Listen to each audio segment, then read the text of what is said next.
सो भैया धुरंधर 2 movie massive collection कर रही है। इसके 4 दिन का कलेक्शन सुन के आप पूरी तरीके से शॉक्ड हो जाएंगे, आपको विश्वास नहीं होगा। और लास्ट मूवी से अगर कंपेयर करें तो लास्ट मूवी ने कितना लाइफ टाइम कलेक्शन कितना था, 13 से 54 करोड़ के करीब था। लेकिन इस मूवी ने 4 दिन के अंदर जितना कलेक्शन किया है वो उस मूवी के लगभग आधे कलेक्शन से ज्यादा है। तो आप पूछेंगे कितना कलेक्शन कर लिया भैया, तो इसने कलेक्शन किया है 700 करोड़ से लेके 750 करोड़ के बीच में। अभी रिपोर्ट्स अनकंफर्म्ड है, लेकिन 100% इसने 700 करोड़ का मार्क कंप्लीट कर लिया 4 दिन के अंदर। लेकिन क्या ये नंबर 1 मूवी बन चुकी है? नहीं, ऐसा नहीं है। नंबर 1 पे पुष्पा 2 मूवी है जिसने 720 करोड़ से लेके 770 करोड़ के करीब का कलेक्शन किया था। देखिए यहाँ पे नंबर्स बहुत वरी करते हैं। हॉलीवुड मूवीज के जो डेटा होता है वो एकदम कंफर्म होता है, लेकिन यहाँ पे नंबर्स बहुत ऊपर नीचे होते हैं। इसी वजह से हम यहाँ पे एग्जैक्टली बता नहीं सकते कि कितना है, लेकिन हाँ ये कंफर्म है 700 करोड़ से ज्यादा कलेक्शन हो गया इस मूवी का 4 दिन के अंदर, जो कि काफी बड़ी बात है। और एक और काफी शॉकिंग चीज है, इस मूवी ने सिर्फ 4 दिन के अंदर 454 करोड़ से ज्यादा का नेट कलेक्शन कर लिया इंडिया के अंदर। तो हो सकता है सुबह होते होते ये कलेक्शन और थोड़ा बढ़ जाए, मे भी हो सकता है 480 करोड़ का नेट कलेक्शन कर ले। और यहाँ पे पुष्पा से पीछे क्यों रह गई और ओवरसीज में क्यों ये मूवी बहुत ज्यादा कलेक्शन नहीं कर पाई? तो इसके बहुत से कारण है। पहली बात, पुष्पा जहाँ पे उसका ओरिजिनल मार्केट था, आई थिंक तेलुगु मूवी थी वो। मैं ये ज्यादा देखता नहीं हूँ कि तेलुगु या तमिल, मैं सबको इंडियन मूवी ही समझता हूँ। तो वहां पे उसने मैसिव कलेक्शन किया था, वहां से मैसिव कलेक्शन उसका आ रहा था। साथ में हिंदी से उसका मैसिव कलेक्शन आया था, तो उसको 2 लैंग्वेज का मैसिव पुश मिला था, जिसकी वजह से वो बहुत आगे चली गई थी। साथ में फॉरेन कंट्रीज से भी, ओवरसीज से भी उसका अच्छा खासा पैसा आया था, मिडिल ईस्ट से भी अच्छा खासा पैसा आया था। लेकिन यहाँ पे मिडिल ईस्ट में वॉर चल रही है, नहीं भी चल रही होती तो भी ये धुरंधर को कुछ होता नहीं, क्योंकि वहां पे तो बैंड ही है। इसी वजह से ईरान वैसे बदला भी ले रहा है उन लोगों से। बाकी एक और कमाल की चीज क्या है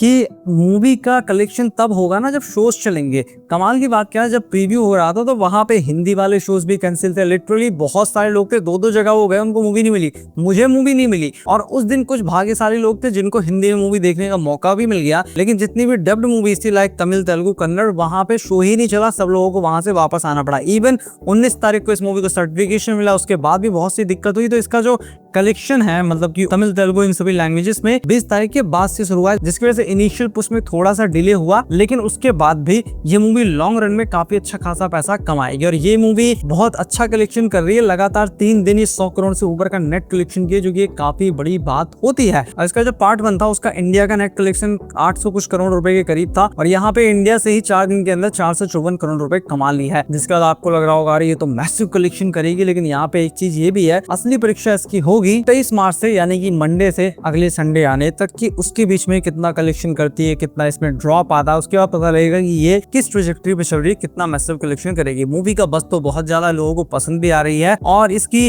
रीवॉच वैल्यू भी है, क्योंकि मैंने भी इस मूवी को 2 बार देखा। मुझे भी मूवी काफी अच्छी खासी पसंद आ रही है, और भी लोगों को ये मूवी काफी अच्छी खासी पसंद आ रही है। अगर किसी ने मान ही लिया है कि ये मूवी ऐसी है और वो नहीं देखने जा रहा, उसकी बात अलग है। लेकिन जो लोग देखने जा रहे हैं वो लोग बार बार इस मूवी को देखने जा रहे हैं, जिसकी वजह से इस मूवी का वर्ड ऑफ माउथ भी बहुत ज्यादा स्ट्रॉन्ग है। मतलब नेगेटिव में भी बहुत ज्यादा स्ट्रॉन्ग है, और पॉजिटिव में भी इसका वर्ड ऑफ माउथ बहुत ज्यादा स्ट्रॉन्ग है, जैसे पार्ट 1 के केस में था। इसी वजह से इतना मैं तो समझ पा रहा हूँ अभी के लिए कि मूवी इतनी जल्दी उतरेगी नहीं, ये मूवी काफी आगे जाएगी। अब देखना ही होगा कि कितना आगे जाएगी। बाकी इनिशियल डेज में कलेक्शन तो मैसिव कर लिया है इसने, इसको देख के तो लगता है 1500 करोड़ तो ये चुटकियों में कर लेगी। तो वो पता लगेगा इस हफ्ते मंडे से लेके अगले संडे तक कि इस बीच में कितना कलेक्शन करती है, कितना ड्रॉप आता है, फ्राइडे, सैटरडे, संडे पे कितना जंप आता है। लेकिन अभी के लिए इसका कलेक्शन 700 करोड़ कंफर्म है 4 दिन के अंदर वर्ल्ड वाइड, और नेट कलेक्शन तो कंफर्म 454 करोड़ है, उससे ज्यादा ही हो जाएगा कुछ समय में, क्योंकि अभी मैं रात में वीडियो शूट कर रहा हूं, हो सकता है सुबह तक और कंफर्म डेटा आए। लेकिन यहाँ पे आप मान के चलिए 700 करोड़ से ज्यादा इसने 4 दिन में कमा दिया वर्ल्ड वाइड।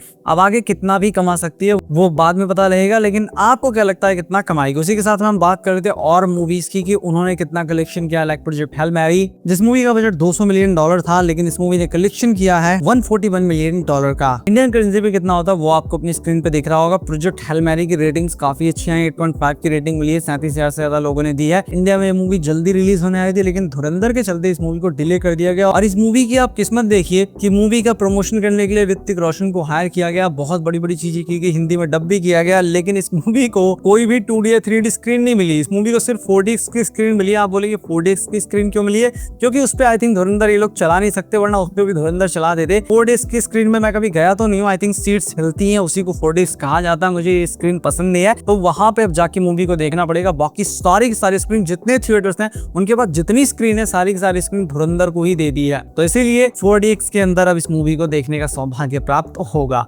बाकी सबसे पहले रिव्यू यही मिलेगा, इसलिए चैनल को अब भी सब्सक्राइब कर लीजिए, और मैं मिलता हूँ इसी के साथ आपसे अपनी नेक्स्ट वीडियो में।